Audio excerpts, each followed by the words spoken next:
স্বাগত আমাদের নিয়মিত আয়োজন উই লাভ স্পোর্টস। আপনাদের সাথে আছে আমি পার্থ বণিক।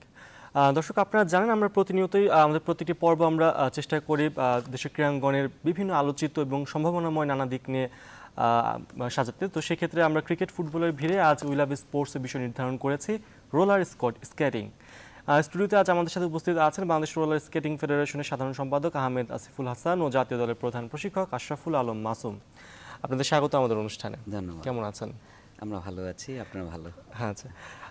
আসিফ ভাই, আমরা দেখতে পেলাম যে আপনার ফেব্রুয়ারিতে রোল বল বিশ্বকাপ আয়োজন করলেন। তো বিশ্বকাপ পরবর্তী কেমন চলছে আপনাদের ফেডারেশনের কাজ? ধন্যবাদ আমাদেরকে এখানে ডাকার জন্য ফেডারেশনের তরফ থেকে। আর অ্যাকচুয়ালি আমাদের যেহেতু ওয়ার্ল্ড কাপ শেষ হয়েছে, আমাদের ব্যাপক পরিকল্পনা এবং প্রকল্প হাতে নিয়েছি। আমরা 64টা জেলাতেই আমরা তৃণমূলে ছড়িয়ে দেওয়ার একটা প্রকল্প নিয়েছি। ওই দিন শর্টলি আমরা এটা অ্যাপ্লাই করার একটা পরিকল্পনা আছে। আসিফ ভাই, আমরা দেখতে পাচ্ছি যে রোলার স্কেটিং কিন্তু বাংলাদেশে ক্রিকেট ফুটবলের মতো অতটা জনপ্রিয় নয়, বা আমরা কিন্তু এই রোল বল বিশ্বকাপের মাধ্যমে জানতে পেরেছি যে আসলে রোলার স্কেটিং নামে একটা ফেডারেশন মানে এত বড় একটা আয়োজন করতে পারে তারা, বা তারা আয়োজন করছে। তো সেক্ষেত্রে আসলে রোলার স্কেটিংয়ের বাংলাদেশে যাত্রাটা কিভাবে শুরু হলো? অ্যাকচুয়ালি এটা 94 থেকে ফেডারেশন, বাট গত 5 বছর আগে যখন এই ফেডারেশনটা বন্ধের পরিকল্পনা চলছিল, মানে সরকার এবং যুব ক্রীড়া মন্ত্রণালয় 3-4টা ফেডারেশন বন্ধ পরিকল্পনা নিয়েছে, কারণ কোনো কার্যক্রমই চলতো না। এটা মাঠে ছিল না। তো সেখান থেকেই আমরা দায়িত্ব পাওয়া, আর এই দায়িত্ব পাওয়ার পরবর্তীতেই আমরা এই 5 বছর যে অ্যাক্টিভিটিস করেছি, এই অ্যাক্টিভিটিসের ফলে কিন্তু আমাদের ওয়ার্ল্ড কাপ। তো আমি মনে করি যে ওয়ার্ল্ড কাপটা আমাদের যদি আপনারা বলেন যে কিভাবে পেলেন, বা আসলে আমরা খুব কনফিডেন্ট অ্যাক্টিভিটিসের কারণেই যে আমরা পারবো। হ্যাঁ, তো আমরা প্রাথমিক অবস্থায় আমরা এশিয়ান চ্যাম্পিয়নশিপ নেওয়ার একটা পরিকল্পনা ছিল, কিন্তু পরবর্তীতে আমরা সিদ্ধান্ত চেঞ্জ করে উগান্ডাতে আমাদের ওয়ার্ল্ড কাপটা ছিল।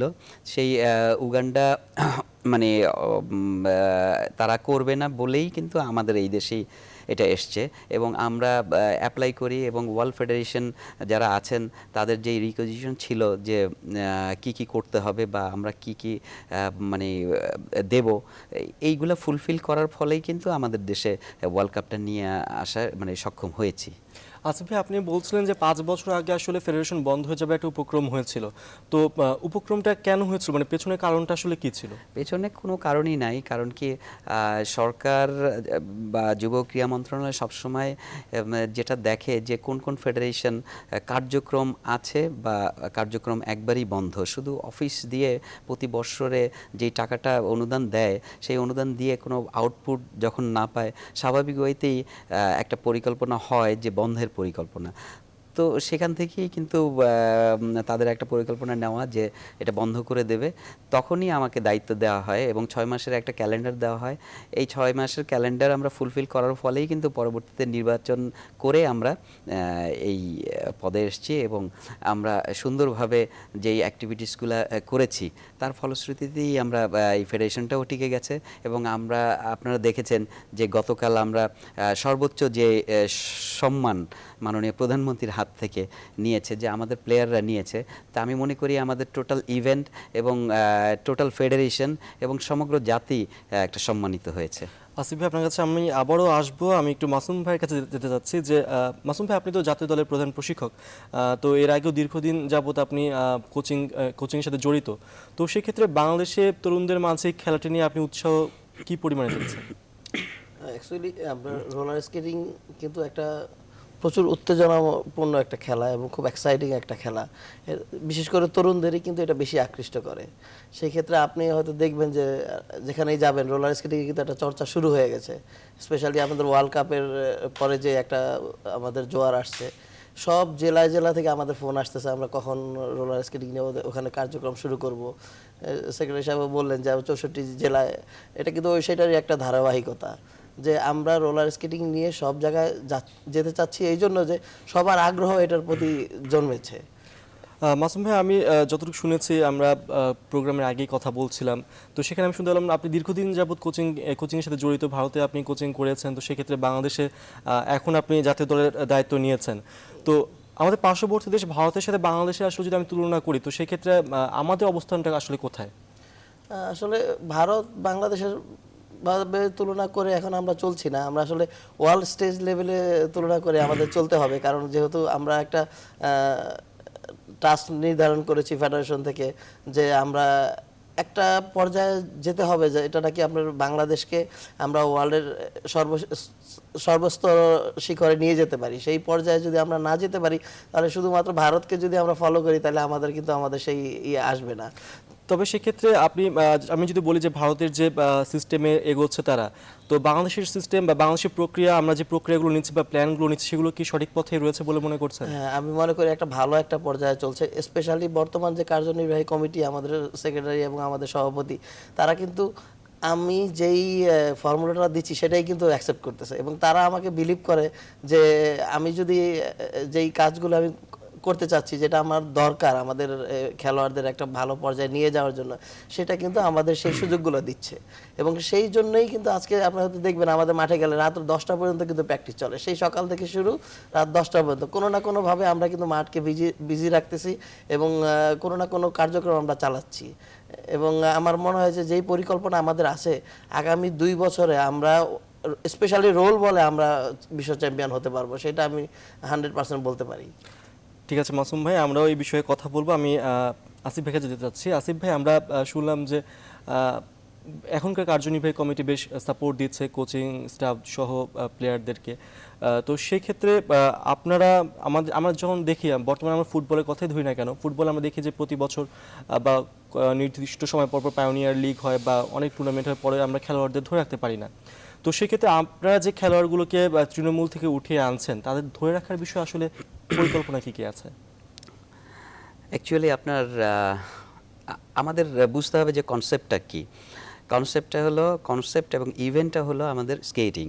তো আমাদের কার্যনির্বাহী কমিটি বলেন আর এই 21 সদস্যের আমাদের কমিটি বলেন বা ফেডারেশন বলেন, টোটাল ডিপেন্ডস অন কনসেপ্ট এবং ইভেন্ট।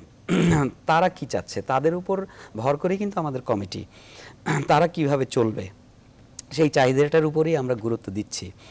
যখন যা চাচ্ছে সেই পরিকল্পনা আমরা করছি এবং কোচের সঙ্গে মাসুম সাহেব আছেন, মাসুম সাহেবের সঙ্গে সার্বক্ষণিক ওনার চাওয়া পাওয়া, ওনার প্লেয়ার্সদের কি আগানোর জন্য কি করতে হবে, এবং আমরা সুদূর প্রসারী চিন্তাভাবনা করে প্রতিনিয়ত আমরা পরিকল্পনা করছি। এবং এই পরিকল্পনাটা আবার আমাদের মাননীয় সভাপতি যিনি আছেন এখন গুরুত্বপূর্ণ, রাষ্ট্রের গুরুত্বপূর্ণ একটা দায়িত্বে আছেন, যে মাননীয় প্রধানমন্ত্রী কার্যালয়ে আপনার মুখ্য সমন্বয়ক এসডি, তো ব্যস্ততার মানে থাকা অবস্থায়ও কিন্তু উনি আমাদের এটা সবসময় মনিটরিং করছে, এবং সবসময় আমি হয়তো বা একটু ডিস্টার্বও করি যে না, আমাদের এই সব ওনাকে নলেজ দিয়েই আমরা করি। তো আমাদের টোটাল 21 সদস্যের সবাই কিন্তু এটা নিয়ে কনসার্ন সবসময়, কি করবে এবং পরিকল্পনা কি, সবার মাধ্যমেই এটা সৃষ্টি হয়। তো আমি মনে করি যে আমাদের সব সময় প্রথম মানে দেখাটাই হবে যে কনসেপ্ট এবং ইভেন্টটা কি। তো সেটার উপরেই আমরা সবসময় গুরুত্ব দিয়ে থাকি এবং ওইটার চাহিদা আমরা পূরণ করার চেষ্টা করি। কনসেপ্টের বিষয়টা আমি একটু ক্লিয়ার হতে চাচ্ছিলাম ভাইয়া, সেটা হচ্ছে যে আপনার কনসেপ্টের কথা বলছেন, তো প্ল্যানও রয়েছে আপনাদের তৃণমূলে হাত দিয়েছেন, ওখান থেকে খেলোয়াড় বাছাই করছেন। তো এখন আপনাদের প্ল্যানটা কি আসলে ইভেন্ট ওয়াইজ নাকি আসলে প্ল্যান ওয়াইজ চলছে? মানে আপনারা কি তৃণমূল থেকে খেলোয়াড় উঠে আনার পরিকল্পনাকে বেশি গুরুত্ব দিচ্ছেন নাকি ইভেন্ট করাকে বেশি গুরুত্ব দিচ্ছেন? ইভেন্টটা প্রাথমিক অবস্থায় আমরা খুব গুরুত্ব দিয়েছি। এখন আমরা তৃণমূলে যাওয়ার পরিকল্পনা, বিকজ অফ তৃণমূলে হিট ছাড়া কিন্তু আপনার কোনো ইভেন্ট টিকে থাকতে পারে না। তা আমি বিশ্বাস করি, এটা সবসময় বিশ্বাস করি, কিন্তু প্রাথমিক অবস্থায় যে জিনিসটা জাস্ট প্রচার জিনিসটা ছড়ানোর জন্য ইভেন্টগুলো করা। হ্যাঁ, তো আমি সেই ক্ষেত্রে আমি মনে করি যে প্রচার যেটা হয়েছে আওয়ার মানে ফেডারেশন এনাফ। হ্যাঁ, তো আমি এখন মনে করছি যে একবারে তৃণমূলে যাওয়াটা খুব জরুরি, এবং উইদিন শর্টলি 1 মাসের মধ্যেই আমরা 64টা জেলারই একটা পরিকল্পনা নিয়েছি, আমরা যাচ্ছি ইনশাল্লাহ। মাসুম ভাই, আপনারা যখন আর কি তৃণমূল পর্যায়ে যাচ্ছেন খেলোয়াড় বাছাই করতে, তো সেই ক্ষেত্রে ওখানে খেলোয়াড়রা কেমন অবস্থা দেখতে পাচ্ছে? তারা কি মানসম্মত আমরা ওখান থেকে কিছু আশা করতে পারি, বা নাকি সেখানকার কোচিং ব্যবস্থা, আমি কোচিং ব্যবস্থার কথা নাই ধরি, ওখানে খেলোয়াড়দের মানটা আসলে কতখানি আপনারা পাচ্ছেন? আমি একটু বলি যে রোলার স্কেটিং কিন্তু ডিফারেন্ট একটা খেলা। এই খেলাটাকে আগে শিখতে হয়। আপনি রোলারের উপরে চাকার উপরে দাঁড়াতে হবে, তারপরে শিখতে হবে। বেশ কিছুদিন যাওয়ার পরে কিন্তু বোঝা যায় যে এই প্লেয়ারটা আসলে মানসম্পন্ন হবে কিনা। কিন্তু মোটামুটি ন্যাচারাল ট্যালেন্টেড যেই সব বাচ্চাগুলো দেখা যায়, ওরা কিন্তু 5-7 দিনে একটা দেখায় আমাদের যে ওরা একটা পর্যায়ে যাবে। তা আমরা সেই ক্ষেত্রে যেটা করি যে ওই নামগুলোকে, ওই ডাটাগুলোকে আমরা কালেক্ট করি এবং কালেক্ট করে এবং পরবর্তীতে যেন ওদের নার্সিং করা যায়। এবং যেমন আমরা এখন তৃণমূল থেকে যেই আমাদের ইয়েগুলো হয়ে গেছে আগে বিগত বছরে, আমরা কিন্তু ওদেরকে ঢাকায় এনে এনে প্রশিক্ষণ দিই। এই পর্যন্ত প্রায় 4-5টা জেলা হয়ে গেছে এবং আগামী মাসে আরেকটা জেলা চলে আসতেছে। কিন্তু আমরা যেন বুঝতে পারি যে যেই বাচ্চাগুলো আগামীতে ভালো করবে, যারা নাকি দেশের হয়ে কিছু একটা করার সম্ভাবনা আছে, তাদেরকে যেন পেছনে ফেলে না দেওয়া হয় এবং এবং ওদেরকে এনে যেন সঠিক নার্সিং করে ওখান থেকে যেন একটা ভালো কিছু বের করা যায়, সেই জিনিসটাই কিন্তু আমরা বেশি চিন্তা করি। প্রশিক্ষণ দেওয়ার পরবর্তী ধাপটাতে আমি যেতে চাচ্ছি যে এরপর আসলে কি করে থাকেন আপনারা, মানে প্রশিক্ষণ দেওয়ার পরে আমরা 3-4 মাসে আপনারা বলছেন যে প্রশিক্ষণ দিচ্ছেন, ঢাকা এনে প্রশিক্ষণ দিচ্ছেন, পরবর্তীতে আসলে এই খেলোয়াড়দের কার্যক্রমটা কি হয়ে থাকে? কার্যক্রম যেটা আমরা সবচেয়ে বেশি যেটা করি যে আমরা যে কোনো জেলায় যাই, ওখানে আমরা একটা কোচ তৈরি করি যে ও যেন আমাদের অবর্তমানে এটাকে গাইড করতে পারে। আর আমরা যখনই যাই, যারা ভালো স্কেটার ওদেরকে আমরা বিনামূল্যে স্কেট দিয়ে আসি। ওরা যেন, কারণ স্কেটিংটা তো সব জায়গায় অ্যাভেলেবেল না, এবং এইটার জন্য যেন কখনো আপনার এই শূন্যতাটা সৃষ্টি না হয়, ওদের প্র্যাকটিস বন্ধ থাকে। তা আমরা একটা জায়গাও নির্ধারণ করে দিয়ে আসি, জেলা ক্রীড়া সংস্থার সাথেও কথা বলে আসি এবং একটা কোচ মোটামুটি একটা নির্ধারণ করে দিয়ে আসি যে ও আপাতত আমাদের অবর্তমানে ও বেসিক ট্রেনিংগুলো দিবে। এবং আমরা মাঝে এগুলো কিন্তু সবসময় আমরা করতেছি, আপডেট করতেছি যে কখন কোথায় ট্রেনিং হচ্ছে, কখন কি হচ্ছে, কখন কি করতেছে, কাদেরকে ঢাকায় নিয়ে আসতে হবে, কে আরও ভালো করতেছে। এবং আপনি দেখবেন যে এবার আমরা প্রায় 4 জন ছেলে তৃণমূল থেকে কিন্তু ওয়ার্ল্ড কাপে আমাদের চান্স দেওয়া হয়েছিল, যদিও তারা খেলে নাই, কিন্তু ওরা যেন ভালো এক্সপিরিয়েন্স পায় এবং এই ইয়েটা যেন ওরাও ওয়ার্ল্ড কাপের যে একটা স্টেজ, ওরাও যেন সেটা বুঝতে পারে, সেই জন্য কিন্তু ওদেরকে চান্স দেওয়া হয়েছিল। এবং আমার মনে হয় যে নেক্সট ওয়ার্ল্ড কাপে ওরা খুবই ভালো করবে। এটা আসলে অনেক উৎসাহের কথা। আসিফ ভাই, আমরা শুনলাম যে আপনারা বিভিন্ন পর্যায় থেকে খেলোয়াড় তুলে এনে তাদেরকে আবাস, মানে তাদেরকে প্রশিক্ষণের ব্যবস্থা করে রাখছেন। তো সেক্ষেত্রে এখন পর্যন্ত যে জেলাগুলোতে আপনারা গিয়েছেন, সেই জেলাগুলো ছাড়াও যে আরও অনেকগুলো জেলা রয়েছে যেখানে আপনারা হাত দিতে চাচ্ছেন, তো এখানে আপনাদের কর্মপরিকল্পনাটা কয় মাস ব্যাপী, বা আসলে আপনাদের প্ল্যানটা আসলে কত সময় ব্যাপী আপনারা নিয়েছেন? অ্যাকচুয়ালি আপনার বিফোর ওয়ার্ল্ড কাপ আমাদের তৃণমূল একটা গেছে এবং এই তৃণমূলটা আমাদের ফার্স্ট টাইম। আমরা শুধু ঢাকামুখী ছিলাম একসময়, কিন্তু মাননীয় প্রধানমন্ত্রীর একটা প্রকল্প ছিল এবং অনুদান ছিল, সেই অনুদানের আমরাও অংশ। 46টা ফেডারেশনের মধ্যে 31টা ফেডারেশন এই অনুদানটা পেয়েছিল। তো আমি মনে করি যে এটা আমাদের বড় প্রাথমিক অবস্থা বড় সাফল্য ছিল যে 31টা ফেডারেশনের মধ্যে আমরা ছিলাম। তো সেখানে 18টা আমরা ডিস্ট্রিক্ট শেষ করতে পেরেছি এবং ওই 18টা ডিস্ট্রিক্ট কিন্তু আমরা শেষ করে ওখানে কোচও সৃষ্টি করে এসেছি এবং এই 18টা ডিস্ট্রিক্টকে আবার পর্যায়ক্রমে আমরা ঢাকায় এনে, কারণ উন্নত একটা ট্র্যাক বা মাঠ যেখানে প্র্যাকটিস করবে সেটা না দেখলে ওরা কিন্তু আন্তর্জাতিক টুর্নামেন্টে যেতে পারবে না, এর জন্য পর্যায়ক্রমে ওদের আনা হচ্ছে।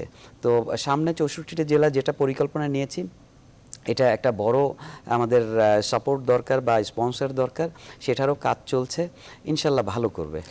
আমি সে বিষয়ে আসলে এরপরে প্রশ্নটা করতে চাচ্ছিলাম যে 18টি জেলা আপনারা সম্পন্ন করেছেন, আরও অনেকগুলো জেলা বাকি রয়েছে। তো সেক্ষেত্রে আমরা আপনার সরকার থেকে যে পৃষ্ঠপোষকতা পেয়ে থাকেন বা অনুদান পেয়ে থাকেন, এটা কি আসলে পর্যাপ্ত হচ্ছে এই 18টা জেলাকে ধরে রাখার জন্য? কারণ আপনাদের পরিকল্পনা আরও বড়, 64 জেলাকে নিয়ে। এখন দেখেন, জাতীয় ক্রীড়া পরিষদ বলেন, যুব ক্রীড়া মন্ত্রণালয় বলেন বা সরকার বলেন, সরকারেরও একটা লিমিটেশন আছে।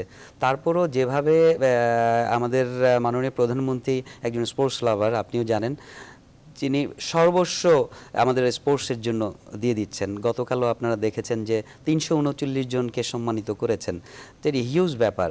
ওনার একটাই কথা যে পড়াশোনার পরপরই যেন স্পোর্টসটা প্রাধান্য এবং ফার্স্ট প্রায়োরিটি উনি দিচ্ছেন। তো আমাদেরও সেইভাবে এগিয়ে আসা উচিত, তাতে আপনার খারাপ পথে যুবকরা যেতে পারবে না। তো সেই কনসেপ্টে সবারই আগানো উচিত। তো আমরাও এই জিনিসটা সাপোর্ট করছি এবং 18টা ডিস্ট্রিক্ট যেটা আমাদের অনুদান দিয়েছে, আমি মনে করি এনাফ, কিন্তু এটা কন্টিনিউ করার জন্য কিন্তু আমাদেরও কিছু দায়িত্ব আছে ফেডারেশনের বা বিভিন্ন ক্রীড়া সংগঠকদের। তো সরকার যতটুকু দিয়েছে অতটুক শেষ করে স্টপ করে দেওয়াটা তাহলে আর হবে না যে আমরা তৃণমূল থেকে যেই প্লেয়ার্সগুলো পেয়েছি বা হান্ট করেছি, তাদের কন্টিনিউ এবং নার্সিং করার জন্য আমাদেরও বিভিন্ন ভাবে শ্রম বলেন, অর্থ বলেন, বিভিন্ন জোগাড় করে এটা কন্টিনিউ করার জন্য যা যা করা দরকার সেটা আমরা করছি ইনশাআল্লাহ।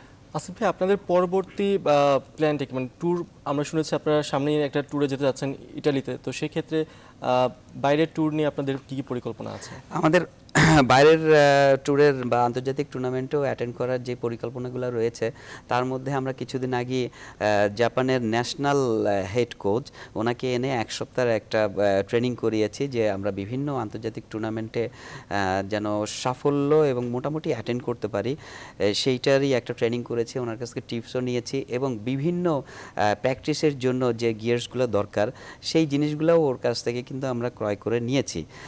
সেটা আমরা এখন উপকার পাচ্ছি এবং বাচ্চারা সেইটা ট্রেনিং করছে এবং আমাদের ন্যাশনাল টিমের যে হেড কোচ আছেন মাসুম সাহেব সেই বিধায় কাজ করছেন। যদিও একসময় মাসুম সাহেব এবং এই জাপানিজ হেড কোচ একই লেভেলের ছিল, তো আমাদের কিছু ইনস্ট্রুমেন্ট প্রবলেম, অর্থের প্রবলেম ছিল, সেই জিনিসগুলোও মোটামুটি ফুলফিল করেছি। এবং আপনারা দেখেছেন যে শেখ রাসেল রোলার স্কেটিং কমপ্লেক্সে আমরা একটা পার্মানেন্ট একটা আবাসিক স্থল হয়েছে, সেখানে কিন্তু আমরা এই যে তৃণমূল থেকে গত 18টা ডিস্ট্রিক্ট করেছি, সেই ডিস্ট্রিক্টগুলোর পর্যায়ক্রমে কিন্তু রাখারও একটা ব্যবস্থা হচ্ছে এবং সেখানে থাকা খাওয়ার সুব্যবস্থা আছে। তো আমরা মনে করছি এখান থেকে অনেক প্লেয়ার উঠে আসবে। ধন্যবাদ আসিফ ভাই। মাসুম ভাই, আপনার কাছেও আমরা আসবো, তার আগে ছোট বিরতি নিতে হবে। Thank you. দর্শক, উই লাভ স্পোর্টস নিচ্ছে একটি বিরতি, ফিরছে একটু পর, সাথেই থাকুন।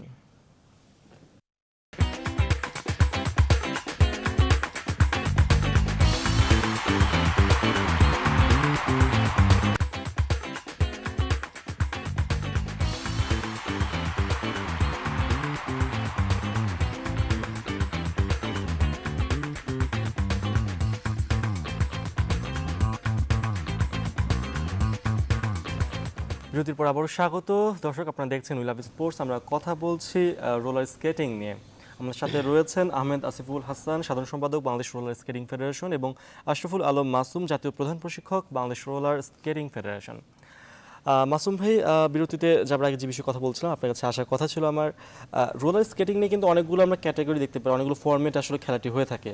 তো আপনার ফেডারেশন থেকে কতটি ফরম্যাটে আসলে জোর দিচ্ছেন বা পরিচালনা করছেন?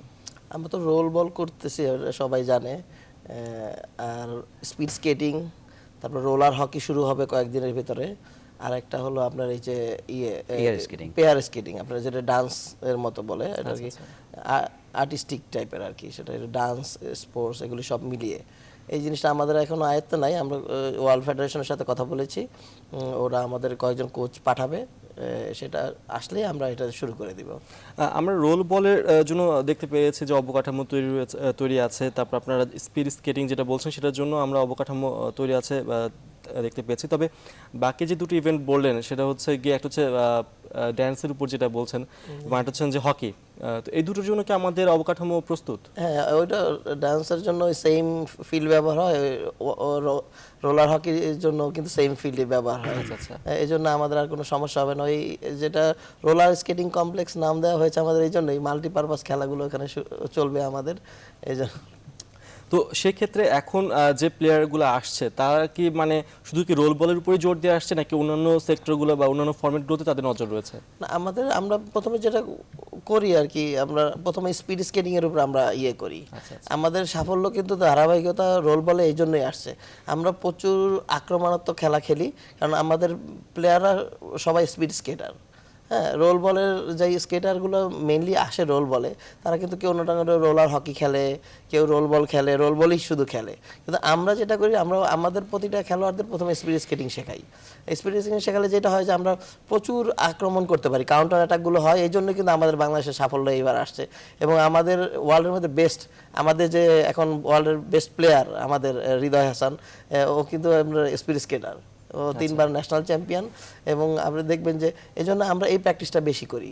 এবং রোলার হকি, তারপর আপনার এই ডান্সে এটা কাজে লাগবে না, কিন্তু রোলার হকি আর রোল বলে কিন্তু স্পিড স্কেটিং প্রচণ্ডভাবে আপনার কাজ করে, এবং আমরা সেটার ফলাফল পেয়েছি এবং আমরা কিন্তু ওইভাবেই কাজ করি। মানে ওয়ার্ল্ডে কোনো দেশই স্পিডের উপর কাজ করে রোল বলে আসেনি, কিন্তু ডিরেক্ট রোল বলে এসছে। হ্যাঁ, যারা রোল বল খেলে, কিন্তু আমরাই ব্যতিক্রম যে আমাদের বেসিকটা আগে ঠিক করেছি। আমাদের হেড কোচ যেটা করেন যে বেসিকটা আগে স্পিড, হ্যাঁ, স্পিড এবং স্কেটিংটা আগে জানতে হবে, তাতে এই ফলটা কিন্তু আমরা পেয়েছি ওয়ার্ল্ড কাপে। আসিফ ভাই, সেক্ষেত্রে আমরা আমাদের যে কোচিং স্টাফরা রয়েছেন তারা অবশ্যই, আমি আপনাদের মুখ থেকে শুনেছি এবং আমরা আরও অনেক মাধ্যমে শুনেছি, তারা বেশ প্রশিক্ষিত এবং বেশ উচ্চমানের। তো সেই ক্ষেত্রে আপনাদের আসলে ভবিষ্যৎ নিয়ে কি কি প্ল্যান রয়েছে? আমরা জানি যে অলিম্পিকেও এই ফর্মেটে 2020-তে আমরা টোকিও অলিম্পিকে অ্যাটেন্ড করছি। আচ্ছা, হ্যাঁ, মানে অলরেডি আমাদের কাছে চিঠি এসছে এবং অলিম্পিকেও চিঠি গেছে। আমরা বাংলাদেশ অলিম্পিক অ্যাসোসিয়েশনের সঙ্গেও আমরা একটা সমন্বয় করে কিভাবে আগানো যায় ওনাদের সঙ্গেই সব কিছু করতে হবে। তো আমরা সেই পরিকল্পনাও আছে দীর্ঘমেয়াদী এবং সুদূরপ্রসারী একটা ট্রেনিংয়ের, যে কারা অলিম্পিক খেলবে এখন থেকেই আমরা সেই ব্যবস্থা নিচ্ছি। আমাদের সবচেয়ে বড় ব্যাপারটা হলো প্রথমেই আমাদের স্পিডটা ধরে। তো এটা এই ওয়ার্ল্ডে যারা রোল বল খেলে গেছে তারা কিন্তু কেউ স্পিডের উপরে দক্ষ না। তো সেই ফলটা পেয়েছি যে আমরা এই কোচ বলে গেলেন যে আক্রমণাত্মক খেলাটা সেখান থেকেই কিন্তু এসছে, যে হৃদয় 2 মাস ধরে রোল বল প্র্যাকটিস করছে, কিন্তু এমনই আয়ত্ত করেছে যে ও বিশ্বের সেরা প্লেয়ার হয়েছে, কিন্তু 31টা গোল করেছে, হাইয়েস্ট গোলদাতা। ওর বয়স হলো 12 কি 13। হ্যাঁ, ও আপনি জেনে থাকবেন যে অ্যাকচুয়ালি আমাদের আভনী মাঠে যে ট্র্যাকটা ছিল সেখানে, মানে বলতে অসুবিধা নেই, মানে সেখানে কিন্তু ঝাড় দিত, মানে যারা স্কেট করবে স্কেট করার আগে ধুলা বালু এইসব পরিষ্কার করার কাজে নিয়োজিত ছিল এবং বাদাম বিক্রি করত আমাদের সেই রায়ের বাজারের একটা বেরিবাঁধের উপরে কোনো রকম ওর মায়ের সঙ্গে থাকতো। তো সেখান থেকেই কিন্তু আশরাফুল আলম মাসুম ওকে গড়া। তো ওর মানে মানে ওর সব কিছু দেখে যে ওর আগ্রহটা, বিশেষ করে ওর আগ্রহটা দেখে স্কেট দিয়েছে প্রথম, এবং পরবর্তীতে যখন ও ন্যাশনাল চ্যাম্পিয়ন হলো আমরা স্কেট, অনেক দামি স্কেট, প্রফেশনাল স্কেট গিফট করেছি, এবং পরবর্তীতে পরপর 3 বার ন্যাশনাল চ্যাম্পিয়ন স্পিডের উপর হয়েছে। ও প্রচণ্ড ট্যালেন্ট একটা ছেলে, এবং সেটাই মাসুম সাহেব কাজে লাগিয়েছে। মাসুম সাহেবও বুঝতে পেরেছে যে ওর মধ্যে প্রতিভা আছে, এবং মাসুম সাহেবের ইদানিং বেশ কিছু কাজ, যে তৃণমূল থেকে প্রতিভা খুঁজে আনা এবং যারা গরিব আছে তাদের যদি পৃষ্ঠপোষক করতে পারি, যারা মানে স্কেট কিনতে পারে না, খেলার আগ্রহ আছে, প্রতিভা আছে, সেই কাজেও কিন্তু উনি নিয়োজিত। এই ইদানিংই 15টা আমরা বাচ্চা মোটামুটি সিলেক্ট করেছি, যে তাদের যদি আবাসিক ক্যাম্প করে রেখে এবং মান্থলি কিছু টাকা দিয়ে যদি স্কেট করা যায়, আমরা মনে করি যে এরা অনেক দিন থাকে। কিন্তু স্কেটটা সাধারণত করে হলো আমাদের বিত্তশালী পরিবারের ছেলেমেয়েরাই, তারা শখের বসে আসে কিছুদিন আবার চলে যায়। আসিফ ভাই, এই বিষয়ে আপনার সাথে আরও কথা আছে, তার আগে দর্শক একটি ফোন রয়েছে, আমরা সেই ফোনটি অ্যাটেন্ড করতে যাচ্ছি। দর্শক, আপনার নামটি উল্লেখ করে প্রশ্নটি করবেন। আমি তাপস বলছি ব্রাউনবাড়িয়া থেকে। আমার প্রশ্নটা হচ্ছে আসিফ সাহেবকে। আমরা রোল বলের প্রথমবারের মতো বাংলাদেশ কোনো সেমিফাইনাল খেললো বিশ্বকাপের রোল বলে। সেই জায়গা থেকে আমরা রোল বলের ম্যাক্সিমাম খেলা কিন্তু দেখেছি যে মিরপুরের উডেন ফ্লোরে হয়েছে। তো রোল বলের এত বড় একটা স্টেডিয়াম, 22 কোটি টাকার প্রজেক্টের, ওইটা কেন ঢালাই দিয়ে করা হলো, কেন উডেন ফ্লোর করা হলো না? এক। আর দুই হচ্ছে, রোল বলের যে স্টেডিয়ামটা আমি দেখেছি সেখানে আসলে বাইরে থেকে মানুষ চলে আসার একটা সুযোগ বা অসুবিধা আছে। ওই জায়গাটা আসলে কি আরো কোনোভাবে প্রোটেক্টেড করা যায় কিনা, এটাই আমার প্রশ্ন। ধন্যবাদ দর্শক আপনাকে আপনার প্রশ্নটির জন্য। আসিফ ভাই, দর্শকের প্রশ্নের উত্তর। আপনি যে কোশ্চেনটা করেছেন, অ্যাকচুয়ালি যেটা বলেছেন যে উডেন ফ্লোর, আমাদের main Sheikh Russel roller skating কমপ্লেক্সে আপনিও জানেন যে মাননীয় প্রধানমন্ত্রী আমাদের টুর্নামেন্টের সমাপনীতে আসবেন। তো সেই বিধায় কিছুদিন আগেই যখন মাননীয় প্রধানমন্ত্রী একটা প্লেসে যান, তার কিছুদিন আগেই কিন্তু এটা হ্যান্ডওভার করতে হয়, সেই ভেন্যুটা হ্যান্ডওভার করতে হয় বিভিন্ন নিরাপত্তা কারণ এবং সব ঠিকঠাক করার জন্যই, কিন্তু ব্যবস্থাটা নেওয়ার জন্যই কিন্তু এটা হ্যান্ডওভার করতে হয়। তো স্বাভাবিক ওয়েতেই আমরা 2 দিন কি 3 দিন আমরা ওখানে খেলা চালিয়েছি। তার পরবর্তীতে যখন হ্যান্ডওভার করে ফেললাম, টোটাল খেলাটাই কিন্তু মিরপুর ইনডোরে চলে গেছে। যে এখানে যে উডেন ফ্লোরে খেলতে হবে এমন কোনো ম্যান্ডেটরি ওইটা নাই। আর হ্যান্ডবলেও খেলা হয়েছে, হ্যান্ডবল স্টেডিয়ামে কমপ্লেক্সও খেলা হয়েছে। তো আমাদের রোলার স্কেটিং কমপ্লেক্সে যেই ট্র্যাকটা করা হয়েছে সেটাই অ্যাকচুয়ালি রোল বলের জন্য পারফেক্ট একটা জায়গা, উডেন ফ্লোরটা কিন্তু আসলে রোল বলের জন্য না। আমরা যেটা করেছি সেটাই হলো পারফেক্ট। এবং আর পরবর্তীতে যেটা আপনি বললেন দর্শকরা ফিরে গেছে আমাদের মানে গেট থেকে, আমাদের কিছু- দর্শকরা আসলে ওনার প্রশ্ন ছিল দর্শকরা আসলে ভেতরে ঢুকে পড়ার সুযোগ পাচ্ছে, মানে সিকিউরিটির একটা প্রশ্ন থেকে যায় সেখানে, তারা খুব World Cup- সহজেই ঢুকে যায় আর কি স্টেডিয়ামের ভেতরে। অ্যাকচুয়ালি এটা ভুল, অনেকের কাছেই কমপ্লেন শুনেছি, অনেক দর্শক খেলা দেখতে পারেনি, কারণ এটা টোটালি সিকিউরিটিটা, কারণ আপনি রাষ্ট্রের সর্বোচ্চ সিকিউরিটিটা কিন্তু এই ওয়ার্ল্ড কাপে ছিল। তো সেই অনুযায়ী আমরা কিন্তু তেমন একটা এই ব্যাপারে আমরা কথা বলিনি। টোটাল আইনশৃঙ্খলা বাহিনী এবং স্বরাষ্ট্র মন্ত্রণালয়ের আন্ডারেই ছিল আমাদের সিকিউরিটিটা। তার ফলশ্রুতিতে দেখেছেন সুন্দরভাবে দেশগুলো এসছে এবং দেশগুলো আবার দেশে ফিরে গেছেন। তো আমি মনে করি যে এখানে তেমন একটা আমি কমপ্লেন পাইনি, হয়তোবা মানে স্বাভাবিক যে কমপ্লেনটা দর্শক দেখতে পারে নাই, এর জন্য আমরা আন্তরিক দুঃখিত, বাট সিকিউরিটিটা আমরা প্রায়োরিটি বেশি দিয়েছি। আসিফ ভাই, এখানে একটা প্রশ্ন রয়েছে আমার দর্শকের প্রশ্নের পরিপ্রেক্ষিতে আমি বলতে চাচ্ছি। আমরা দেখতে পেয়েছি যে ক্রিকেট ওয়ার্ল্ড কাপ বাংলাদেশে যেটা হয়েছে তার উদ্বোধনী অনুষ্ঠানটা কিন্তু আমাদের বঙ্গবন্ধু জাতীয় স্টেডিয়ামে হয়েছে, সেখানে কিন্তু আমরা কোনো খেলা দেখিনি। তো সেক্ষেত্রে আপনাদের উদ্বোধনী অনুষ্ঠানটাও কিন্তু অন্য জায়গায় আপনারা করতে পারতেন, সেই ক্ষেত্রে আপনারা শেখ রাসেল রোলার স্কেটিং কমপ্লেক্সে করেছেন এবং এর জন্য কিন্তু পরবর্তীতে আপনাদের প্রথম উদ্বোধনী ম্যাচটি কিন্তু হ্যান্ডবল স্টেডিয়ামে সরিয়ে নিতে হয়েছিল। তো সেক্ষেত্রে এই ধরনের এটা কি পরিকল্পনার কোনো অভাব? অ্যাকচুয়ালি আমাদের স্কেটিং এবং রোল বলের জন্য আমাদের অবকাঠামো যে জায়গাটা খুবই স্বল্প বা অল্প ছিল। আমরা Sheikh Russel roller skating complex করেছি, এটা একবারেই আমাদের নিজস্ব। আর মিরপুর ইনডোর স্টেডিয়াম যেটা, এটা আমরা চেয়েছি যে ওদিকে যেহেতু আমাদের আবাসনগুলা প্লেয়ার্সদের, তো ওখানে বেশ কিছু খেলা চালানোর জন্য। আর আমরা ওপেনিং রেখেছি, মাঠ স্বল্পতার কারণেই কিন্তু সেখানেও আমরা খেলা রেখেছি। কিন্তু আমাদের ওপেনিং সেরেমনিটা শেষ হওয়ার পর আমরা যে টাইমটা নিয়েছিলাম সেইটা আমরা কাভার করতে পারিনি, আরও 2 ঘন্টা হয়তোবা লেগে গেছে। কারণ কি, স্টেজটা উঠানোর পরে কিছু খানাখন্দনের সৃষ্টি হয়েছে, সেই এটা সারতেই কিন্তু কিছু পুটিং দিতে হয়েছে, রং ইউজ করতে হয়েছে, আপনিও জানেন একটু সময় লাগে। তো আমি মনে করছি না এই মানে অল্প কিছু ত্রুটির কারণে পুরো ওয়ার্ল্ড কাপটা ভেসে যাবে, আমি মনে করছি না, আমরা সফলভাবেই শেষ করতে পেরেছি। ধন্যবাদ আসিফ ভাই। মাসুম ভাই, আপনারা বলছিলেন যে আপনাদের খেলোয়াড় হৃদয় বিশেষ করে ন্যাশনাল চ্যাম্পিয়নশিপ স্পিড স্কেটিংয়ের উপর, তো আমরা দেখেছি কিন্তু ইরানের সাথে ম্যাচে তার কিছু ব্যবহার কিন্তু সমালোচিত হয়েছিল এবং তিনি আসলে ইরানের একজন গোলকিপার যিনি ছিলেন মোহাম্মদ রেজা শেখ জাফরি, তার গায়ে তাকে মানে অশালীন ইঙ্গিত করেছিলেন। তো সে প্রেক্ষাপটে আমরা দেখেছি আমাদের যে কোচ ছিলেন সুনীল ধাগে, তিনি কিন্তু লড়াইতেও জড়িয়ে পড়েছিলেন এক পর্যায়ে। তো এই বিষয়গুলোকে আপনারা কিভাবে হ্যান্ডেল করেছেন? আসলে যেটা হয়েছিল সেটা অনাকাঙ্ক্ষিত, সেটা কেউ এক্সপেক্ট করে নাই যে আমরা এই হোস্ট হয়ে এরকম কোনো কিছু হবে।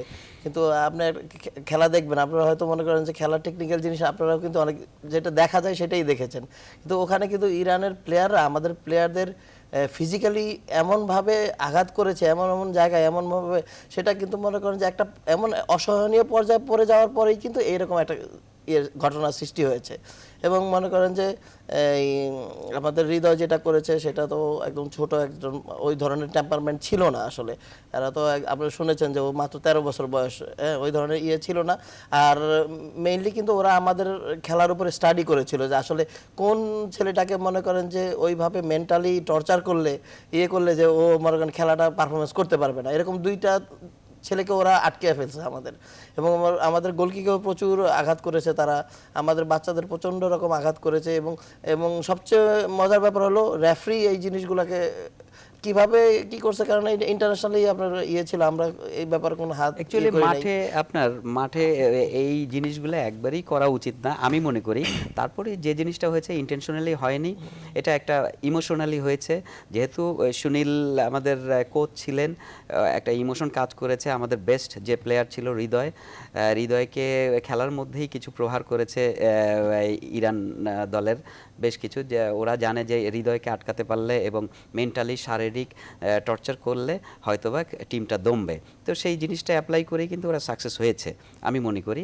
আর আমাদের কোচ যেটা করেছে ইমোশনালি করেছে, আমি মনে করি ইন্টেনশনালি করেনি, এবং ওর যা পানিশমেন্ট ও পেয়েছে এবং ওকে আজীবন মোটামুটি সাসপেন্ডও করা হয়েছে, এবং আমাদের দেশ থেকেও কিন্তু মোটামুটি আমরা ডিসিশন নিয়েও ফেলছি ও আর আসবে না। আসিফ ভাই, সেক্ষেত্রে আমরা শুনতে পাচ্ছি যে খেলোয়াড়রা উঠে আসছে, বিশেষ করে আপনি হৃদয়ের কথা বলছেন বা আরও যে সকল খেলোয়াড় রয়েছে, তারা কিন্তু খুব যে সচ্ছল পরিবার থেকে আসছে তা নয়। তো সেক্ষেত্রে টেম্পারমেন্ট সাময়িকভাবে হারানো এটা খুবই স্বাভাবিক। তো এই ক্ষেত্রে আপনার ফেডারেশনের পক্ষ থেকে এই সকল উঠতি মানে খেলোয়াড়দেরকে কিভাবে মেন্টালি সাপোর্ট দিচ্ছেন বা তাদেরকে কিভাবে প্রশিক্ষিত করছেন, এই ধরনের কি কি নীতিমালা রয়েছে আপনাদের? আমাদের প্রতিটা প্লেয়ারই ন্যাশনাল টিম বলেন আর যারা স্কেটিং করতে আসে, প্রথম আমরা আসলে বেসিকটা হলে মানুষের ম্যানার, ব্যবহার, এইগুলো কিন্তু মোটামুটি শেখানো হয়, বা ওরা ওই রকম পরিবার থেকে আসে। আর যারা ধরেন একটু বাইরে থেকে দরিদ্র পরিবার বা অনেক কিছুই শেখেনি, তাদেরও কিন্তু এই পরিবেশে আসলে অটোমেটিকলি শিখে যায়। হ্যাঁ, শিখে যায়। তো আমি মনে করি যে আমাদের হৃদয় বলেন এবং অন্যান্য যারা দরিদ্র ফ্যামিলি থেকে এসছে, তারাও খুব এখানে এসে ভদ্রতার সহিত খেলতে থাকে। আর এদের টিকিয়ে রাখার জন্য আসলে প্রতিটা ফেডারেশন, প্রতিটা ইভেন্টেই কিন্তু আসলে মেইন বেসিকটাই হলো দরিদ্র পরিবার থেকেই আসে, তাদের পৃষ্ঠপোষক করে তারা। কিন্তু আমরা যেহেতু একবারই নতুন, মানে মোটামুটি নতুন মানে কার্যক্রম থেকে নতুন, তো আমরাও সেই ব্যবস্থাই নিয়েছি যে পৃষ্ঠপোষক ছাড়া আসলে এই ইভেন্ট বা কোনো ইভেন্টই টিকিয়ে রাখা যায় না। তো আমরা পরিকল্পনা নিয়েছি, পৃষ্ঠপোষকতাও আসছে, কারণ এই দেশে প্রচুর বিত্তশালী মানুষ আছে যারা ক্রীড়াকে ভালোবাসে, তারা এগিয়ে আসছে, বাট আমাদের কিন্তু অ্যাক্টিভিটিস দেখাতে হবে। তো আমি মনে করছি তাদের এই পৃষ্ঠপোষকতা নিয়েই আমাদের এই যে দরিদ্র যে প্লেয়াররা, যারা বঞ্চিত প্লেয়াররা কিন্তু ট্যালেন্ট, হ্যাঁ, তাদের পৃষ্ঠপোষক করলে আন্তর্জাতিক মানের অনেক প্লেয়ার পাবো। আসিফ ভাই, আপনার কাছে আমি আবার ফিরে আসবো। মাসুম ভাই, আমরা দেখতে পেয়েছি যে বাংলাদেশ প্রথমবারের মতো রোল বল বিশ্বকাপ মানে হোস্ট হয়েছে আমরা। তো সেক্ষেত্রে প্রথম ম্যাচে চীনা তাইপেইকে 12-0 গোলে হারানো, পরবর্তী নেপালকে 6-3 গোলে হারানো, এবং শেষ পর্যন্ত 39টা দেশের মধ্যে, আমি যদি ভুল না করি, 39 দেশের মধ্যে চতুর্থ স্থান। এটা অনেক বড় প্রাপ্তি আমাদের। তো এই ক্ষেত্রে আমাদের ছেলেরাও আসলে ভাবার যোগ্য। তো এই রকম একটা অবস্থানে যেতে আপনাদের কি কি স্ট্রাগল বা কি কি ঘাত প্রতিঘাত পেরিয়ে আসতে হয়েছে? ঘাত প্রতিঘাত আসলে সবচেয়ে বড় হলো আমাদের একটা প্ল্যান ছিল যে আমরা ফাইনালে খেলবো। আমাদের ওইভাবেই কিন্তু আমাদের যাত্রা শুরু হয়েছিল, যে যেহেতু আমাদের দেশে খেলা হবে এবং আমাদের দেশের সবার কাছে আমাদের এটা একটা উপহার স্বরূপ যেতে চাই, এবং সেটা নাকি স্কেটিংয়ের উন্নয়নের ক্ষেত্রে একটা বড় একটা ভূমিকা পালন করবে, সেইভাবেই কিন্তু আমাদের যাত্রা নির্ধারণ করা হয়েছিল যে এইভাবে আমরা খেলবো।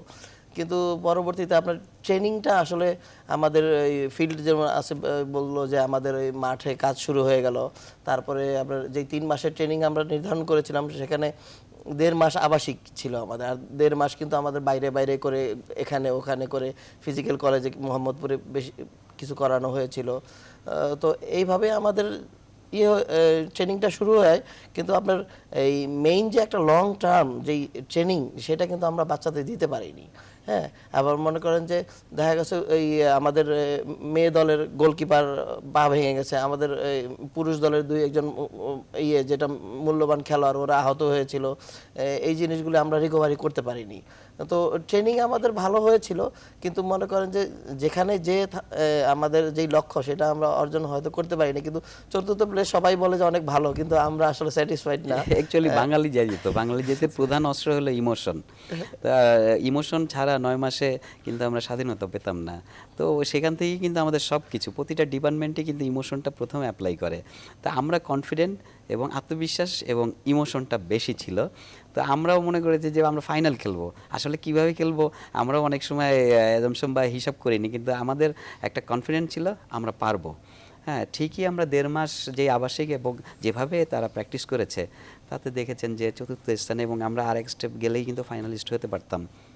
ঠিক আছে, আমরা এই বিষয়ে আরও অনেক আলোচনা করবো। আসিফ ভাই, মাসুম ভাই, আমাদের সাথে থাকুন, আমরা একটি ছোট বিরতি নিব। দর্শক, লাভ স্পোর্টস নিচ্ছে আরেকটা বিরতি, ফিরছে একটু পর, সাথেই থাকুন।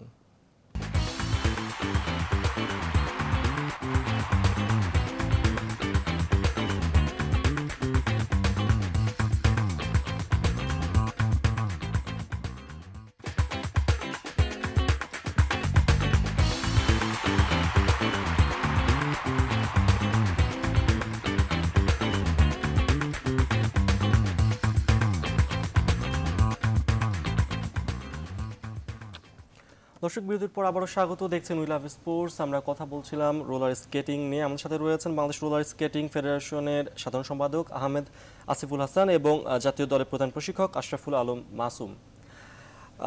আসিফ ভাই, আপনার কাছে শুতে আসছি এই পর্যায়ে। আমরা শুনতে পেলাম একটু আগে আমাদের কোচ বলছিলেন যে স্পিড স্কেটিংয়ের উপর আপনারা বেশি গুরুত্ব দিয়ে থাকেন। তো সেক্ষেত্রে অস্ট্রেলিয়াতে আপনাদের একটা টুর্নামেন্ট ছিল, আমি যেটা জানতে পেরেছি, ওশেনিয়া স্পিড স্কেটিং চ্যাম্পিয়নশিপ ব্রিসবেনে 19 তারিখে হওয়ার কথা ছিল, আপনারা সেখানে পার্টিসিপেট করতে পারলেন না, এটা কেন? অ্যাকচুয়ালি আমাদের গভর্নমেন্ট যে অর্ডারটা সব কিছুই আমাদের দিয়ে দিয়েছে, কিন্তু এমন পর্যায়ে আমরাও চেয়েছি, আমাদেরও ওয়ার্ল্ড কাপটা ছিল, ওয়ার্ল্ড কাপটা শেষ করেই কিন্তু আমরা সব প্রসেস করেছি। প্রসেস করতে করতেও একটু টাইম লেগেছে এবং লাস্ট পর্যায়ে আমরা গিয়ে যখন মানে যুব ক্রীড়া মন্ত্রণালয় বা জাতীয় ক্রীড়া পরিষদের কাছে অ্যাপ্লাই করেছি, ওনারাও একটু সময় লাগিয়েছেন, 5-6 দিন দেরি করেছে। এই সব মিলেই কিন্তু একটু দেরি হয়ে গেছে। আমরা 4-5 দিন আগে আমরা গভর্নমেন্ট অর্ডারটা বা অথবা মানে জিওটা পেয়েছি। তো তাতে ওদের সঙ্গেও আলাপ করলাম, তো এই সময়ের মধ্যে আমাদের ভিসাটা প্রসেসিং সম্ভব না। আমরা অলরেডি হোটেল বুকিংও কিন্তু দিয়ে দিয়েছি। আর এখানে সম্পূর্ণ আমরা যারা যাচ্ছিলাম বা যাদের নামে জিও হয়েছে 8 জনের নামে, তো 8 জনই নিজ খরচেই যাবে। তো আমাদের একটা পরিকল্পনা ছিল আমরা সুন্দরভাবে যাব এবং এত বড় টুর্নামেন্ট, এই টুর্নামেন্টটায় আর অস্ট্রেলিয়ার মতন জায়গায় সবাই খুব উচ্ছ্বাস ছিল, আমাদের প্লেয়াররা যাবে, কিন্তু আনফর্চুনেটলি আমি মনে করি আমাদের সময়ের কারণে আমরা যেতে পারলাম না। কিন্তু আমাদের সামনে যে টুর্নামেন্টগুলো আছে, বিভিন্ন আন্তর্জাতিক জায়গা থেকে আমাদের ইনভাইটেশন আসছে, আমরা ইনশাল্লাহ অ্যাটেন্ড করব। মাসুম ভাই, সেক্ষেত্রে ছেলেদের মধ্যে যে উৎসাহ উদ্দীপনার কথা বলছিলেন আসিফ ভাই, যেগুলো সৃষ্টি হয়েছিল, তো এই টুর্নামেন্ট না হওয়ার পর তাদের মধ্যে কোনো ধরনের হতাশা বা এই ধরনের কিছু কাজ করেছে? যেহেতু আন্ডার এজ বাচ্চারা যেত, এখানে চুজ করা হয়েছিল, সিলেক্ট করা হয়েছিল যে জুনিয়র একটা টিম আমরা নিয়ে যাচ্ছিলাম। আমরা হয়তো জানবে না যে আমরা কিন্তু 2020 টোকিও অলিম্পিকের জন্য তৈরি হচ্ছি। সেটাকে সামনে রেখে কিন্তু আমাদের সব প্ল্যান যে আমরা কিভাবে ওখানে একটা ভালো রেজাল্ট আনতে পারি, পদক না হোক একটা ভালো রেজাল্ট। আর সবচেয়ে বেশি যেটা দরকার আমাদের, একটা মনে করেন যে আমরা হারবো কিন্তু ফাইট করে হারবো, সেটাকে নিয়েই কিন্তু আমাদের সব প্ল্যান তৈরি হচ্ছে এখন থেকে। আমরা যেখানে যে আমরা ওয়ার্ল্ড কাপেও কিন্তু আমাদের রোল বলে জুনিয়র টিমই খেলছে। হ্যাঁ, এদের যদি আপনারা এই যে এবং জুনিয়র ওয়ার্ল্ড কাপে নামায় দেন, 100% ওয়ার্ল্ড চ্যাম্পিয়ন হবে আমাদের টিম। হ্যাঁ, তো সেইভাবেই কিন্তু আমাদের তৈরি হওয়া, এবং আমরা কিন্তু ওইভাবেই তৈরি হচ্ছে যে আমরা টোকিও অলিম্পিকে একটা ভালো সম্মানজনক পর্যায়ে নিয়ে যাব আমাদের স্কেটিংকে। তো সেক্ষেত্রে ব্রিসবেনে হতাশা, টোকিও অলিম্পিক বা আরও সামনে আন্তর্জাতিক ট্যুরগুলো দিয়ে আপনারা পূরণ করতে চাচ্ছেন। তো সেক্ষেত্রে আমার আরেকটি প্রশ্ন রয়েছে, সেটা হচ্ছে আমরা ক্রিকেট দেখি, ফুটবল, হকি সবগুলোতে দেখি পেশাদারিত্বের একটা ওখানে জিনিস রয়েছে যে পেশাদার হওয়া যায়, সুযোগ থাকে। তো রোলার স্কেটিংয়ে আসলে আমরা এটা খেলোয়াড় যারা তরুণরা আসছেন, তারা এটা কি পেশাদারিত্বের দিক থেকে কতটুকু নিতে পারবেন? কতটুকু নিতে পারবেন এটা আসলে আমাদের ফেডারেশন নির্ধারণ করবে, আমি ওইভাবে বলতে পারবো না। কিন্তু আমি মনে করি যে পেশাদারিত্ব যদি না আসে যে কোচ হিসাবে, তাহলে কিন্তু আমি আমাদের প্লেয়ারদের বেশিক্ষণ ধরে রাখতে পারবো না। আপনার চোখে কতটুকু সুযোগ রয়েছে?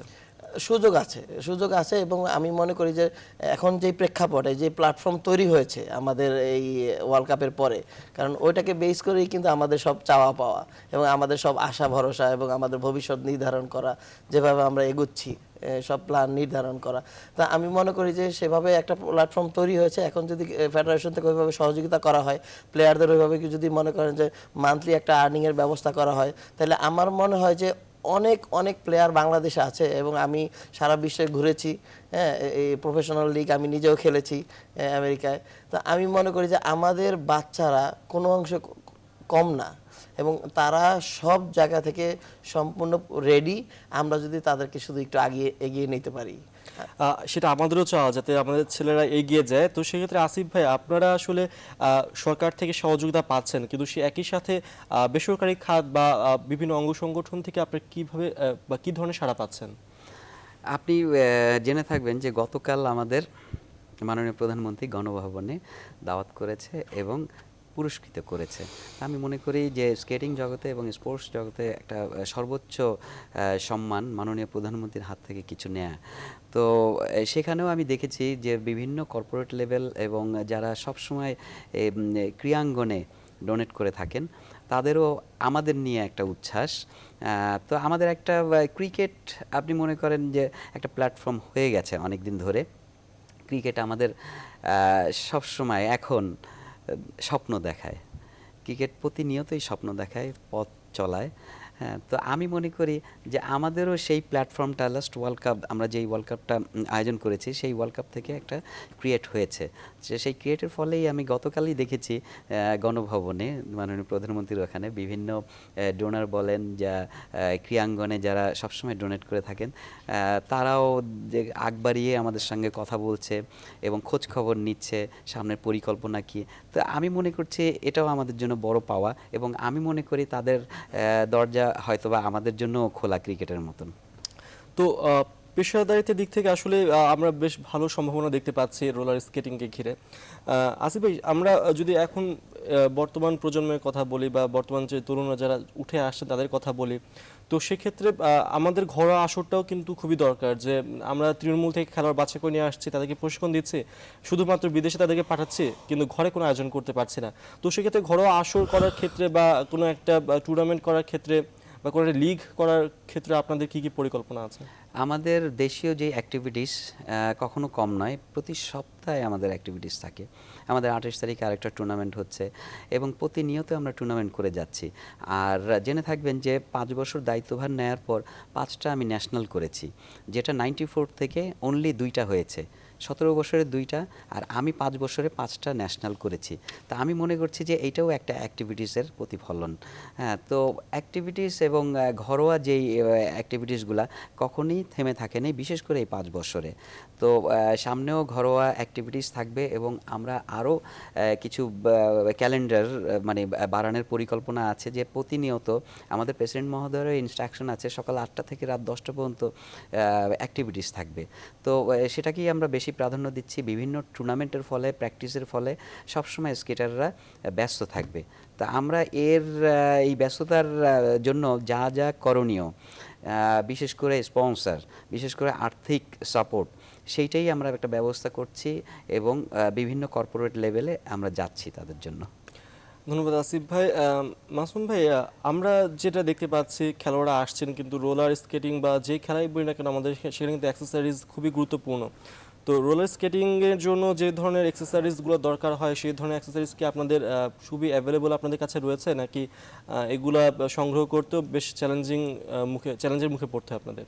না, বর্তমানে ওইভাবে আর পড়তে হচ্ছে না, কারণ আমরা বিভিন্ন স্পোর্টসের দোকানের সাথেও কথা বলি এবং তাদেরকে উদ্বুদ্ধ করি যারা যেন এই এই লেভেলের জিনিসগুলো, ইকুইপমেন্টগুলো অ্যাভেলেবল করে। এবং রোলার স্কেটিংয়ের বর্তমানে অনেক চাহিদা, এবং সেই ক্ষেত্রে রোলার আপনি দেখবেন যে খুব কম মূল্যে, প্রায় 2000-2500 টাকায় কিন্তু ফুল একটা স্কেট পাওয়া যাচ্ছে খুব, সেটা এবং ভালো একটা সময় ধরে আপনি সেটাকে ব্যবহার করতে পারবেন। এটা আপনি যে কোনো স্পোর্টসের দোকানে মানে সবার ধারণা ছিল খুব এক্সপেন্সিভ, বাট ভেরি চিপ। মানে বর্তমান প্রেক্ষাপটে ভেরি চিপ, বিকজ অফ একটা রোলার স্কেটিং এর একটা ব্যাপক সারা পড়েছে সব দিকে। তো অটোমেটিকলি সব ইম্পোর্টাররা ভালো ইম্পোর্ট করছে এবং দামও কমে যাচ্ছে। তো সেই ক্ষেত্রে আমার আরেকটি প্রশ্ন রয়েছে, সেটা হচ্ছে এই ইকুইপমেন্টগুলো যে আপনারা দিচ্ছেন, বাচ্চারা এগুলো ব্যবহার করছে, তো সেই ক্ষেত্রে এগুলোর মানসম্মত জায়গাগুলো সবসময় খেয়াল রাখা বা তাদের প্রশিক্ষণের মধ্যে রাখা, এগুলোকে আপনারা কীভাবে তদারকি করেন? অ্যাকচুয়ালি মানসম্মত যেটা আপনি বলছেন, প্রাথমিক অবস্থায় যেটা দেয়া হচ্ছে ভেরি চিপ, বাট প্রফেশনাল যখন স্কেটার একটা তৈরি হয় তখন কিন্তু একটু দামি জিনিসই পড়তে হয়।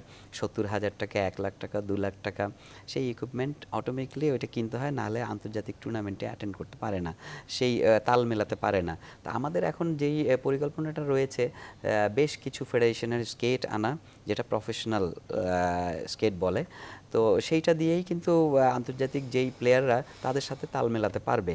আর আমাদের মেইন এখন টার্গেট হলো 2020 টোকিও অলিম্পিক।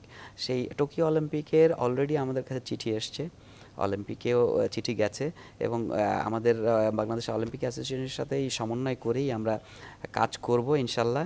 এবং সেই টোকিও অলিম্পিক সামনে রেখেই কিন্তু আমাদের আন্তর্জাতিক যত টুর্নামেন্টে অ্যাটেন্ড করা, টোকিও অলিম্পিককে সামনে রেখেই।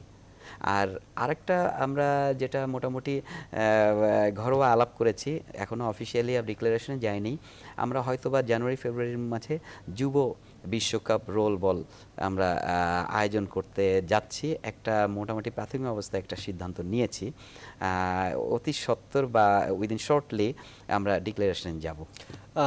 তো সেক্ষেত্রে আমরা আরেকটা চমকের আশায় থাকতেই পারি বলা যাচ্ছে। ইনশাল্লাহ।